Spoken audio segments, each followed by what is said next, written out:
চারিদিকে নিস্তব্ধ জল, তার মাঝখানে দাঁড়িয়ে আছে পরিত্যক্ত জলহরি। প্রায় 600 বছরের ইতিহাস বুকে নিয়ে কিছু দূরেই নাড়াজোল খান রাজাদের রাজমহল। এই রাজপরিবারের স্থাপত্য কীর্তিগুলির প্রায় সবই রাজা মোহনলাল খানের আমলে স্থাপিত।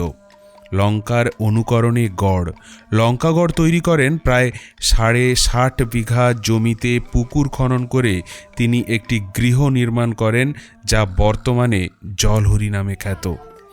যেটা করতে নাকি সেই সময়ে 80,000 টাকা খরচ হয়েছিল। নাড়াজোলের রাজাদের তৈরি এই জলহরি আজ জঙ্গলের কবলে, লতা গুল্মে ঢেকে গেছে দেয়াল, চুনসুরকি খসে পড়ে ক্ষতবিক্ষত সময়ের শরীর। কথিত আছে রাজবাড়ির অন্দরমহল থেকে সুড়ঙ্গ পথে ধরে রাজা রানী নাকি নিঃশব্দে এসে পৌঁছাতেন এখানে। জল আর নীরবতার আড়ালে চলত রাজকীয় অবকাশ, গোপন আলাপ।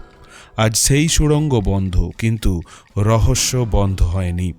দূর থেকে তাকালে মনে হয় কেউ যেন আছে, জলের ওপর ভাসমান ছায়া, আধভাঙা খিলানের ফাঁক দিয়ে উঁকি দেওয়া অচেনা উপস্থিতি।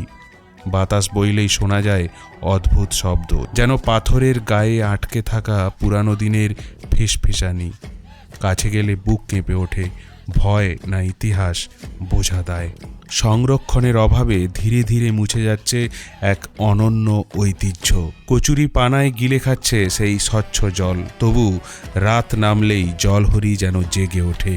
সাক্ষী হয়ে থাকা দেওয়ালগুলো আজও পাহারা দেয় তাদের হারানো সময়কে। কেউ কি সত্যিই থাকে সেখানে, নাকি আমাদের কল্পনাই ইতিহাসের ছায়াকে জীবন্ত করে তোলে? এই জলহরি আজও সেই প্রশ্ন রেখে যায় রহস্য হয়ে।